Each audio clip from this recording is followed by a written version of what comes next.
university's Dana School of Music.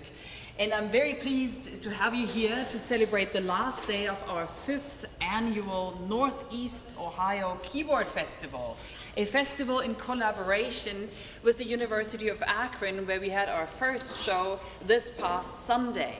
We were very happy to have 2 guest performers and teachers with us this year from the Cleveland Institute of Music, Dr. Sean Schulze and Dr. Shuai Wong, who were here on Monday night to play a duet concert. So this is on one piano, 2 people playing on one piano. And then they were yesterday at Boardman United Methodist Church to teach a master class, not only to the Youngstown Music Teachers Association students, but also to the students of our Dana School of Music. Now, today's show is dedicated to the students who study piano. Some are more advanced, some are less advanced, and I'd like to introduce not only each student, but tell you a little bit about them and also what they've been working on so that you can better understand what you're going to hear. Before we start the program, there's one addition to the program. He's sort of slipped in here last minute, and he'll be second on the program. I'll tell you all about that when we get to this point. First on our program today is a Consolation by Franz Liszt.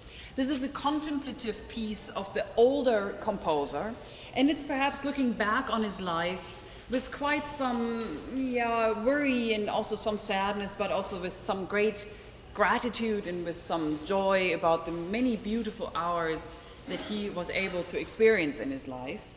So help me, without further ado, help our first performer come on stage, Cody Tomkinson.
Very contemplative piece by the old composer Franz Liszt, we're turning to a piece that is not on the program here. It is by the composer Burgmüller. You can probably tell that's a German composer. And he wrote a set of etudes for piano students, so it's quite fitting for our concert of students today. This particular etude has a name. It is called The Return. And you will hear in the piece perhaps the hooves of horses, because this is from a time when there were no cars.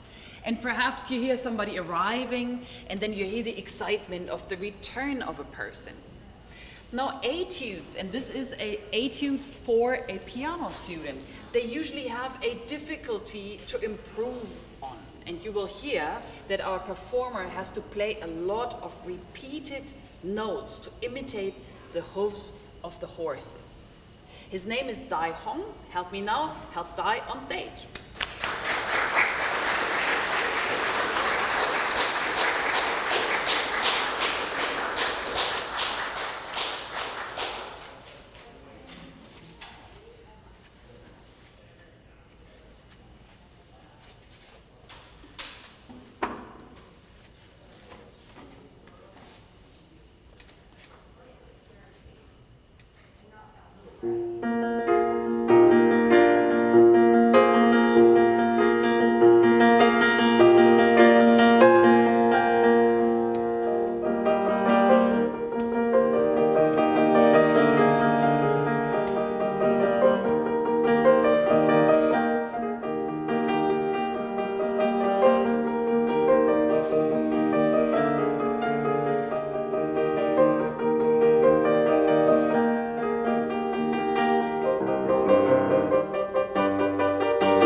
Next on the program is a piece by a composer who is still alive. His name is Arvo Pärt, and he's from this country of Estonia with its beautiful capital city, Tallinn. Those of you who have ever taken a cruise to the Baltic Sea would have stopped in Tallinn. It is a gorgeous, gorgeous place. And I think when he names his piece, Hymn to a Great City, it couldn't be any other city than Tallinn, but that's just my personal opinion. Now you might have seen already that we've got a Steinway grand piano, but behind the Steinway grand piano, for some of you maybe hidden, is an electric keyboard. The reason for that is this piece is actually written for two pianos, but we do not have two pianos here. So one of our students brought in an electric keyboard to play on two pianos. So let's help them. Welcome on stage.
So maybe you could hear those beautiful glistening towers of Tallinn described in this little piece by the Estonian composer Arvo Pärt. We're now moving on to another composer who writes descriptive music, namely Claude Debussy. Claude Debussy is what's called an impressionistic composer, and with that we are in the right environment because he very much gets informed by painting of this time, namely the Impressionism. The piece we are going to hear is from a collection that's called Children's Corner, and it's actually a piece collection written for children, and as a matter of fact, Debussy had a daughter and she played all of them and he probably wrote them for her. The daughter had an English-speaking nanny, and that's why the Children's Corner pieces are all titled with English titles, namely Children's Corner. That's not French, because Claude Debussy is a French composer and would have actually given the piece a French title. What do we hear in The Little Shepherd?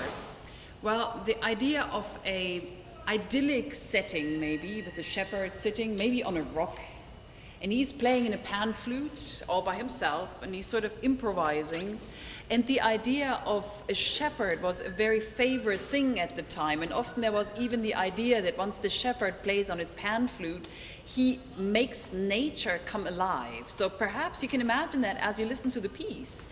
The little shepherd, maybe a boy who's looking after the sheep or the herds in general, plays the pan flute, and gradually you see how the trees are listening all around him, and nature is turning its head towards this beautiful music and listening in on what this little boy is doing on his little pan flute. So help me now welcome on stage Alexander Kluschak.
hope you could hear that pan flute and the boy playing on his pan flute, and then maybe even nature reacting to it.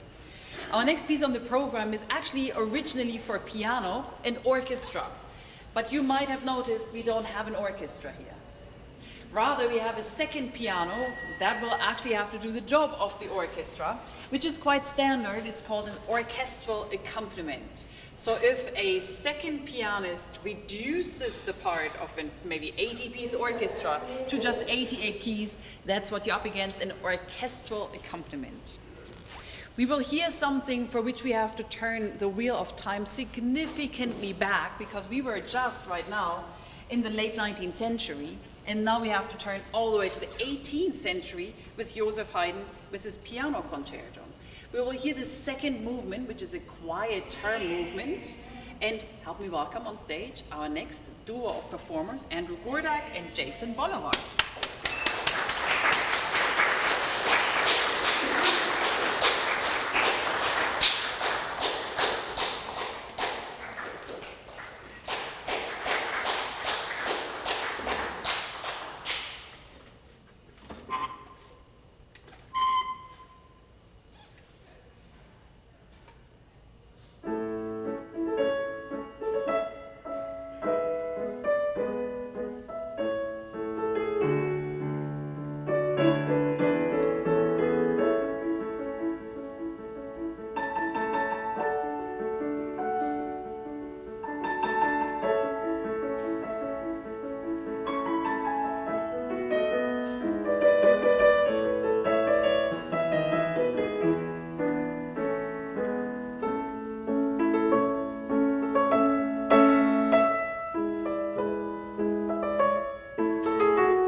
piece for piano and orchestra played on 2 pianos in an orchestra reduction. Last not least, I have something very special for you, because what we'll hear is a piece by Erik Satie, very simple, straightforward piece, and then our performer will branch out and actually do an improvisation over the piece. So you will hear right away that the sounds change and the colors change, and well, let's take a listen.